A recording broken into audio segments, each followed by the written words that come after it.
Welcome to today's short analytic class for 6 poses from Ashtanga primer series. We will take the first 2 asanas of the standing sequence, the first 2 of the seated sequence, and the first 2 of the finishing sequence, looking a little bit closer. So after Surya Namaskar B, you come back to the front of your mat, big toes touching, feet touching, and you take your hands into your side. Inhale, lengthen through your whole body. Exhale and make a step or a small jump to separate your feet hip wide apart. Separate the toes and really ground your feet as much as you can. Then inhale, lengthen and lift up. Exhale, fold to the front. Drop your arms wherever you are at. You could just bend your knees and just drop. Padangustasana, inhale, open halfway. If it's in your practice, with 3 fingers, grab your big toes. And exhale, drop towards your legs. Lengthen through your hamstrings, bend your elbows, and gently pull yourself towards the floor, closer to your thighs. And breathe deeply for 5. After 5 breaths, it's a very good pose to really lengthen through the spine, legs, and bring your whole blood flow circulating back to your head also. After 5 breaths, inhale, open halfway wherever you are in your practice. And try to go deeper. So that would be Padahastasana. If it's in your practice, then bring your hands under your feet. You could do that with bend the knees and take your chest to the thighs. And then slowly work your way in straightening your legs and pulling yourself even more towards your thighs, legs, and head towards your feet. Breathe also here for 5.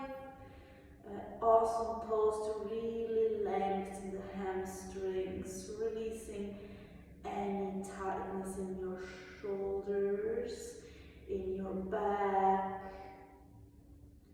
After 5, slightly release the pressure on your hands. Slide your hands out. Inhale, lift up halfway. Exhale, bring your hands back to your thigh. And then lift up slowly. From here, you would do transition to Trikonasana. But these were also the 2 first of the standing sequence.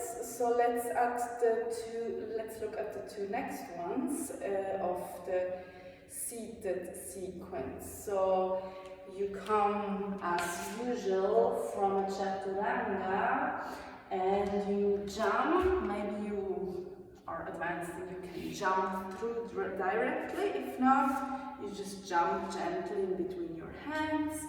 Lengthen through your legs. Dandasana, you bring your hands next to your body, and then it's more like a inward pose. So what you want to do is tighten through your legs, you lift up slightly your heels. Then you activate Mula Bandha, you take your pelvis floor up, you activate Uddiyana Bandha, you take your navel in towards your spine, and you drop your head to activate Jalandhara Bandha. And from here you breathe more into your side and chest for 5. Preparing. Dandasana is a perfect pose to really get this awareness of your bandhas, of the inner strength to prepare for the seated poses. After 5, release. Inhale, you would do a chaturanga here, so cross your legs. Exhale, push yourself up, jump back or walk back, and then jump through or walk through to come to the next seated pose, Paschimottanasana. We have 3 of them, A, B, and C. So let's look at Paschimottanasana A. Inhale, lengthen through your arms.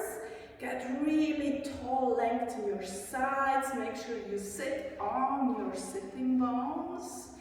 And then exhale, fold. Grab wherever you can. Could be your ankles, could be the outside of your feet. If it's in your practice, then grab your big toes first for Paschimottanasana A.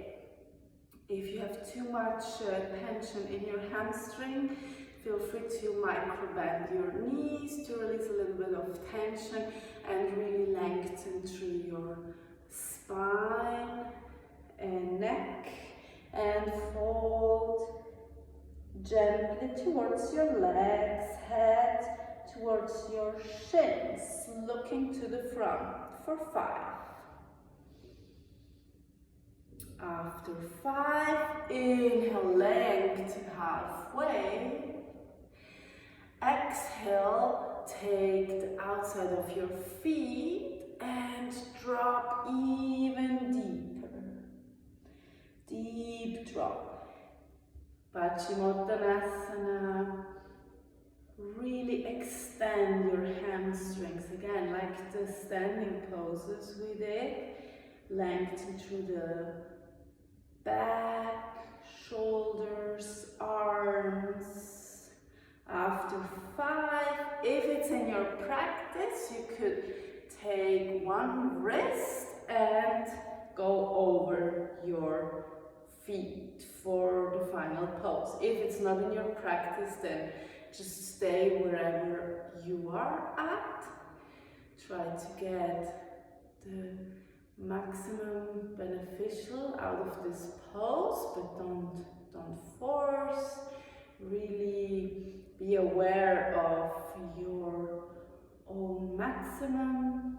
Be gentle and loving to yourself. After 5, in Paschimottanasana C, inhale, lift up. Exhale, chaturanga. So you would again cross your legs, maybe lift yourself up, or maybe just do the easy transition, chaturanga, and come back between your hands. From here, we go to the 2 first asanas of the finishing sequence. So, it would be the first asana of the finishing sequence is Urdhva Dhanurasana, the bridge pose. I'm going to show you first the beginner's bridge pose. Bridge pose is maybe not available to anybody because of strength, because of lower back issues, but the shoulder bridge is definitely makeable for everybody. So what you do, you lie down flat. Please don't move your head anymore. Look up to the ceiling, to the sky. Make sure your heels are very close to your sitting bones. Your knees are looking up straight, hip wide apart. Your arms are relaxed, but like pulling your shoulders away from your ears next to your body. With the next exhalation, then you slowly roll up one vertebra after the other. Squeeze your glutes together. Don't allow that your knees fall apart.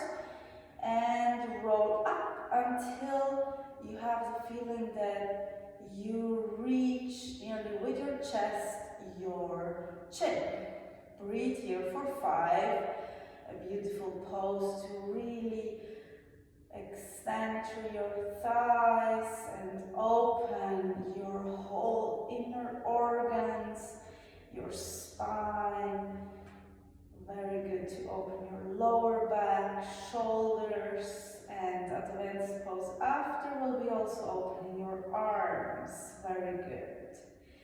And after 5, exhale and slowly roll down. You could also do the first one, this shoulder bridge pose, and then the second and third one, the full bridge. In Ashtanga practice, we do 3 times the bridge.